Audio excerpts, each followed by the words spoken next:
Friend, welcome back to my channel सिबोधा क्यूटी। तो आज हम द लिविंग वर्ल्ड का नेक्स्ट टॉपिक पढ़ेंगे, diversity in the living world. But video start करने से पहले अगर आपको मेरा वीडियो अच्छा लगता है, थोड़ा सा भी समझ में आता है, तो प्लीज़ लाइक करें एंड सब्सक्राइब करें। तो हम नेक्स्ट टॉपिक यहाँ पे पढ़ने वाले हैं, diversity in the living world. अब यहाँ पे डाइवर्सिटी वर्ड का मीन्स क्या है? तो डाइवर्सिटी वर्ड्स का मीन्स क्या है कि अब हमारी ये जो अर्थ है, इस पर 1.7 से लेके 1.8 स्पीसीज अब तक मिल चुकी है, जो कि नोन है, जिन्हें हम जानते हैं। इन स्पीसीज की खोज अब तक साइंटिस्ट कर चुके हैं और इनके बारे में हम पढ़ते भी हैं, हमारी किताबों में भी, और हम इनमें से कुछ को जानते भी हैं, ऐसा भी है। तो ये तो हो गई हमारी नॉन स्पीसीज। अब ऐसा नहीं है कि ये खोज यहीं तक रुक गई या सिर्फ यहीं तक, आने वाले टाइम तक भी यहीं तक मिलने वाली, ऐसा नहीं है। रोज़ रोज़ नई नई खोजें चलती रहती है और कहीं ना कहीं आगे जाके भी और अब भी नई नई स्पीसीज मिलती रहती हैं। ठीक है, नई नई स्पीसीज मिलती रहती हैं। और आते हैं, ये तो हो गई हमारी डाइवर्सिटी। अब इन सारी, है ना, इन सारी स्पीसीज से मिलकर डाइवर्सिटी बनी है हमारी। अलग अलग तरीके के हमारे आसपास क्या है, अलग अलग तरीके के जीव जंतु दिखाई दे रहे हैं, उड़ने वाले भी, चलने वाले भी, तैरने वाले भी, हर तरीके की जातियाँ दिखाई दे रही हैं। तो ये क्या हो गई, ये सब क्या हो गई, हमारी डाइवर्सिटी हो गई। ठीक है, अब ये तो हमारी हो गई। अब ऐसा क्या मुमकिन है, अब ये हमारी तो डाइवर्सिटी हो गई भाई। अब क्या होगा कि यहाँ पे 1.8 मिलियन तक ये हमें बता रहा है यहाँ पे। तो क्या हम एक एनिमल्स को लेके, पार्टिकुलर एनिमल्स को लेके, क्या हर किसी के बारे में पढ़ सकते हैं? हर किसी के बारे में हर चीज़ को, हाँ कि हमने ये टॉपिक ये पढ़ा, अब हम नेक्स्ट एनिमल का पढ़ेंगे, तो क्या हम इतने मिलियंस में लेके पढ़ सकते हैं? बिल्कुल नहीं पढ़ सकते। ठीक है, और ऐसा पॉसिबल है ही नहीं है, और ना ऐसा पॉसिबल हो सकता है। तो क्या करा साइंटिस्टों ने, है ना, जो भी थे हमारे, इन्होंने क्या करा, इनको डिवाइड कर दिया, कि ये डिवाइड कर दिया करैक्टर के हिसाब से। ठीक है, कैरेक्टर के हिसाब से इनको डिवाइड कर दिया, अलग अलग मतलब इनके क्लासिफिकेशन कर दिया, ताकि हम पढ़ पाएँ इनके बारे में, कि जिनके कैरेक्टर जिससे मिल रहे हैं उनको एक साथ कर दिया, सेपरेट कर दिया, और जिनके कैरेक्टर जिससे मिल रहे हैं उस स्पीसीज को अलग कर दिया। ऐसा करा इन्होंने, तो जिससे हम क्या कर पाएँ, पढ़ पाएँ। अब ये जो क्लासिफिकेशन हुआ था, इनको जो बांटा था, इनकी कैटेगरीज को जो अलग अलग करा था, इसको क्या नाम दे दिया, टैक्सोनॉमी। इस वर्ड को हम बोलते हैं टैक्सोनॉमी। ठीक है, ये वर्ड हो गया हमारा टैक्सोनॉमी, है ना। अब क्या था, टैक्सोनॉमी करने के लिए हमें क्या क्या चाहिए, आइडेंटिफिकेशन चाहिए। अगर हमें कोई भी एनिमल है तो सबसे पहले हम उसे क्या करते हैं, आइडेंटिफाई करते हैं। Then the next step is classification, फिर हम उसका क्लासिफिकेशन करेंगे भाई। ठीक है, वर्गीकरण करेंगे। ठीक है, उसके बाद the next stage is nomenclature. अब क्या है कि पहले तो हम उसका आइडेंटिफाई करेंगे उस एनिमल्स को, उसका फिर हम उसके बाद उसका क्लासिफिकेशन करते हैं, फिर उसका हम नॉमेनक्लेचर करते हैं। अब ये जो हमारा नॉमेनक्लेचर है, ये क्या है, इसे बोलते हैं, हाँ, नाम रखने की पद्धति कह सकते हैं एक तरीके से, कि भाई जब हमें कोई एनिमल्स मिला तो हमने उसे आइडेंटिफाई करा, उसे हमने पहचाना कि उसमें क्या क्या चीज़ें क्या नहीं है, फिर हमने उसका क्लासिफिकेशन कर दिया उसे पहचानने के हिसाब से, कि नहीं भाई ये तो ऐसा दिख रहा है, या इसमें ये क्वालिटी हैं, तो हम इसको इस वाली इसमें रखेंगे, इस वाली कैटेगरी में रखेंगे। अब क्या करेंगे, हमने कैटेगरी में तो रख दिया, उस एनिमल्स को हमने कैटेगरी में तो रख दिया, बट उसका नाम भी तो होना चाहिए ना, कि हमारा स्पेसिफिक उसका कोई नाम भी तो होना चाहिए जिससे हम उसे पहचान पाए, है ना, कि हाँ इस चीज़ का ही नाम है। हर किसी का नाम होता है, जैसे हमारा नाम है, हम अपने नाम से अपने आप को पहचानते हैं, दूसरे के नाम से दूसरे को पहचानते हैं, इसी तरीके से उस एनिमल्स का भी तो हम कुछ नाम रखेंगे ना, कि जिससे हम उसे पहचान पाए। तो अब ये जो नाम रखने की पद्धति है ना, ये हमारे यहाँ पे कौन सी पद्धति चलती है, जो हमारी नाम रखने की पद्धति है, ये यहाँ पे बायोनोमियल नॉमेनक्लेचर चलती है हमारे यहाँ पे, यानी द्विनाम पद्धति चलती है, बायोनोमियल। ठीक है, तो कौन सी पद्धति चलती है यहाँ पे हमारी, बायोनोमियल नॉमेनक्लेचर, ये वाली पद्धति चलती है। इसके थ्रू हमारे यहाँ पे क्या करा जाता है, किसी भी एनिमल्स का नाम रखा जाता है। अब क्या हो गया, ये जो हमारा बायोनोमियल हो गया, नॉमेनक्लेचर हो गया। अब इस ये कैसे बनता है, हम इसका नाम कैसे, ऐसे ही थोड़ी ना किसी भी चीज़ को उठा के हमने नाम रख दिया, ऐसे ही थोड़े। अगर हम अपना भी नाम रखते हैं तो हम क्या करते हैं कि हाँ पंडित को बुलाते हैं, है ना, जो भी हमारी होती है कथा वगैरह या जो भी है, तो पंडित निकालता है के नाम, तो उसकी भी तो एक विधि होती है ना। उस तरीके से एनिमल में भी हम ऐसे ही नाम नहीं रख सकते हैं, उसमें हमें क्या करना पड़ता है, उसके भी कुछ रूल्स होते हैं। तो इसमें क्या है, जो हमारा बायोनॉमिकल है, अब इसमें द्वि नाम आ रहा है ये, तो द्वि नाम का मतलब ही तो क्या होगा, दो नामों से मिलकर बना है। अब वो कौन कौन से दो नाम है, अब इसे हम दो कंपोनेंट्स में बांटते हैं, दो कंपोनेंट्स में बांटते हैं, जीनस और स्पीसीज, स्पीसीज।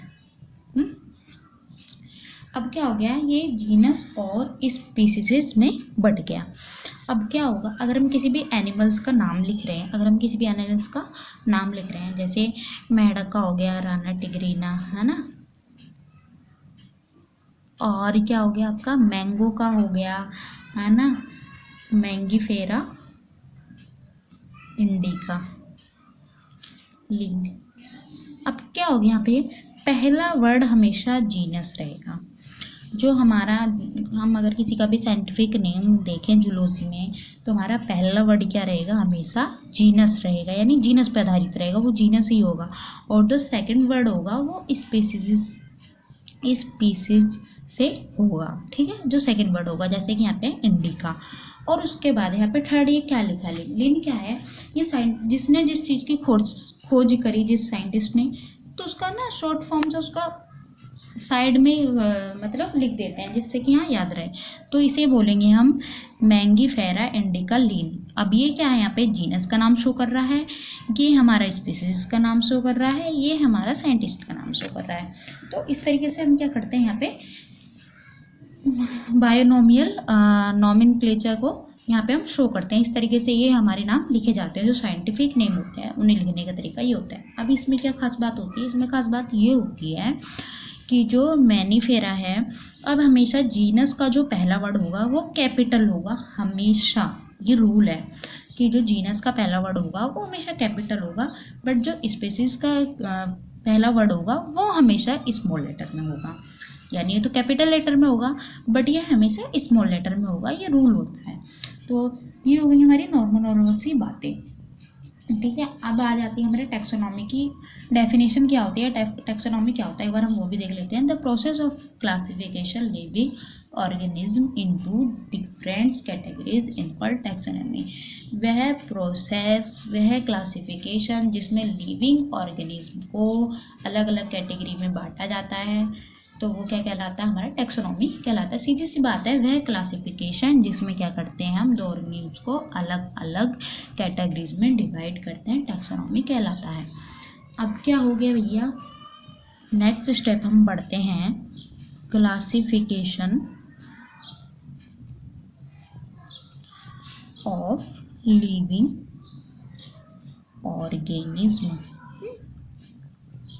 अब नेक्स्ट स्टेप ये है क्लासिफिकेशन ऑफ लिविंग ऑर्गेनिज्म। अब हम किसी भी लिविंग ऑर्गेनिज्म का क्लासिफिकेशन कैसे करेंगे, या उसके लिए हमें क्या क्या टॉपिक्स चाहिए, यानी क्या क्या ऑर्डर चाहिए, क्या क्या होना चाहिए उसके लिए।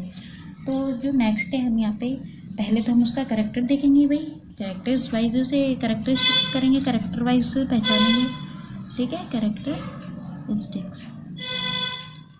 पहला पॉइंट हमारा ये कहता है कि भाई उसका कैरेक्टर किससे मिल रहा है, कैसा है वो, है ना, सीधी सी बात तो ये हो गई। अब क्या है कैरेक्टर वाइज, कैसे कि हाँ कैरेक्टर वाइज हम कैसे पहचान सकते हैं कि हमारा लायन है या टाइगर है, तो सीधे सीधे हम उससे किससे उसे रिलेटेड कर सकते हैं, कैट से रिलेटेड कर सकते हैं सीधे सीधे उसे, कि इसके कैरेक्टर, कैट के कैरेक्टर एक टाइगर से मिल रहा है, तो हम उसे उसकी कैटेगरी में रख देंगे। तो ये हो गया कैरेक्टर वाइज उसको डिवाइड करना।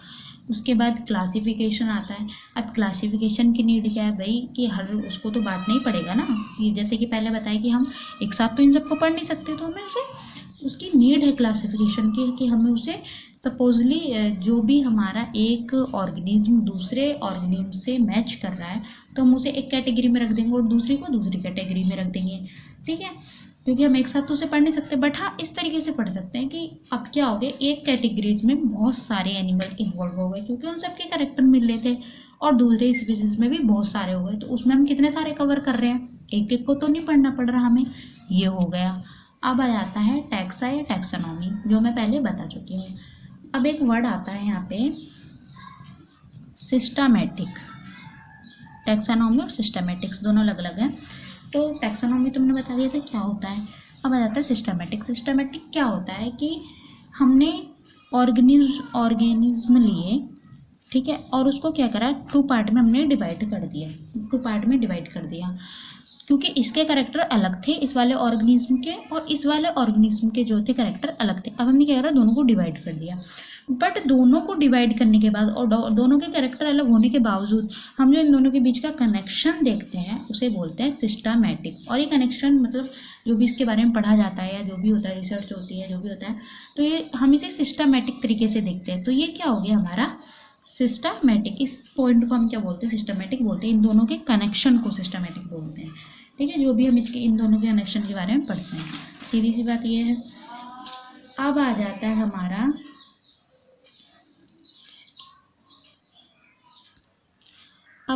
हमारा यहाँ पे नेक्स्ट टॉपिक टैक्सोनॉमिक हायरार्की। ये क्या होता है भाई, टैक्सोनॉमिक हायरार्की। अब ये मान लो कि पॉइंट है टैक्सोनॉमिक हायरार्की, अब मैं बताऊंगी इसके बारे में, और इसके कुछ पॉइंट्स हैं। Taxonomic categories, taxonomic hierarchy, taxon या फिर टैक्सा, कुछ भी बोल सकते हैं, मतलब ये पॉइंट है इसके कुछ। अब क्या होता है हमें कि टैक्सोनॉमिक हायरार्की क्या होता है। टैक्सोनॉमिक हायरार्की मतलब कोई भी एनिमल्स है जो हम उसका क्लासिफिकेशन करते हैं, है ना, सीधी सी बात है, क्लासिफिकेशन करते हैं, उसे हम बोलते हैं टैक्सोनॉमिक हायरार्की। और उस पूरे व्यू को जब हम उसे ऊपर से नीचे तक देखेंगे ना, उस क्लासिफिकेशन को, उसे बोलते हैं टैक्सोनॉमिक हायरार्की। कि ये क्या है, टैक्सोनॉमिक हायरार्की है, और उसमें इतना बड़ा ना बोल, हम सीधे क्या बोलते हैं कि हाँ ये क्लासिफिकेशन है उस एनिमल का। तो जो क्लासिफिकेशन होता है उसमें क्या क्या होता है और वो किस ऑर्डर में होता है। तो सबसे पहले हमारा यहाँ पे आता है kingdom, phylum, class, order, family, genus, species.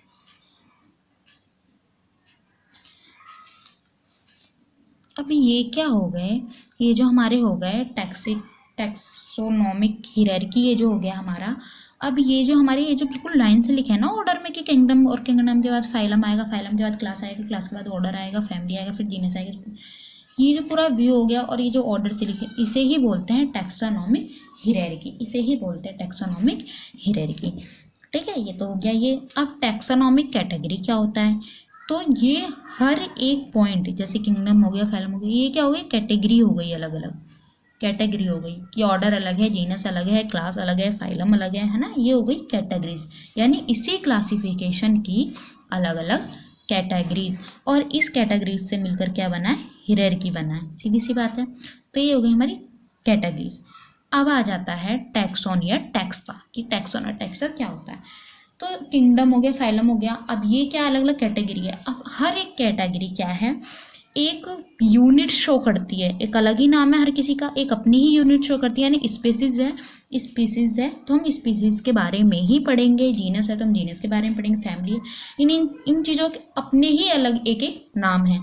तो ये हो गया, एक यूनिट को शो करती है, और इन यूनिट को हम क्या बोलते हैं, क्या टर्म यूज़ करते हैं इसके लिए, हम इसे टैक्सोन बोलते हैं या टैक्सा बोलते हैं, कुछ भी बोल सकते हैं। इन यूनिट को शो करने के लिए हम जो टर्म यूज़ करते हैं उसे हम टैक्सा बोलते हैं, सीधी सी बात यही है, बस और कुछ नहीं है। ये तो हो गया हमारा ये। अब ये क्या है, ये जिस ऑर्डर में लिखा है हम इसे इसी ऑर्डर में लिखते हैं। ऐसा नहीं है कि हम बीच में स्पीसीज लिख देंगे, है ना, और ऊपर हमने जीनस लिख दिया और क्लास हमने बीच में लिख दिया, ऐसा नहीं है। इसको इसी ऑर्डर में लिखा जाएगा कि पहले किंगडम ही आएगा, फिर फाइलम आएगा, क्लास आएगा, ऑर्डर आएगा, फैमिली आएगा, जीनस आएगा, स्पीसीज आएगा। अब क्या है यहाँ पे आया, अब इनका डिवीजन कैसे हुआ और ये ऐसे ही लाइन से क्यों है, इसका भी तो कुछ मीन्स होना चाहिए ना। अब हमारा जो स्पीसीज है उसमें क्या है, हर एनिमल्स को अलग अलग डिवाइडेड करा गया। अलग अलग डिवाइड मतलब इसमें बहुत सारे डिवीजन थे, स्पीसीज बहुत तरीके की होती हैं, ठीक है, बहुत सारे टाइप होते हैं स्पीसीज के, तो अलग अलग डिवाइड करा गया, ठीक है। अब उसमें क्या था कि एक अब आता है यहाँ पे जीनस, ठीक है, यानी क्या कहते हैं, जीनस से मिलकर स्पीसीज बना, या आप कह सकते हैं ये सारे टॉपिक एक दूसरे से मिलकर बने हैं। अब क्या हुआ कि स्पीसीज में क्या थे कि जो भी हमारे एनिमल्स थे उनमें जो करेक्टर थे वो सिमिलर थे, मिल रहे थे कुछ कुछ, बस जीनस में क्या था, जीनस में उनके करेक्टर बिल्कुल भी नहीं मिल रहे थे, वो सब बहुत अलग अलग थे और उनका क्लासिफिकेशन और कम हो गया। इसमें तो बहुत ज़्यादा था क्योंकि इसमें मिल रहे थे, ठीक है। अब इसमें क्या हुआ, इसमें नहीं मिल रहे थे बिल्कुल भी। फिर जीनस से हमारा फैमिली बना, बहुत सारे जीनस से हमारी क्या बन गई, उसे फिर हमने फैमिली में डिवाइड कर दिया। अब बहुत सारी फैमिली से क्या बन गया, हमारा ऑर्डर बन गया। फिर ऑर्डर से क्या बना, क्लास बना। इसी तरीके से बहुत सारी क्लास का फिर क्या बन गया, फाइलम बन गया और फिर किंगडम बना, ठीक है। अब किंगडम तो हमारे 5 तरीके के होते हैं, ठीक है। इसे 5 ही पार्ट में डिवाइड करा गया है, तो 5 ही देखने को मिलेंगे आगे भी जाके। ये था हमारा बस इसका क्लासिफिकेशन में ये 7 पॉइंट आते हैं जो कि याद होने चाहिए और इसी तरीके से होते हैं। नेक्स्ट वीडियो में मिलते हैं, बाय बाय। और अगर आपको वीडियो अच्छी लगे तो प्लीज़ लाइक करें, थोड़ा सा भी समझ में आया हो अगर आपको टॉपिक, सो सब्सक्राइब करें, लाइक करें।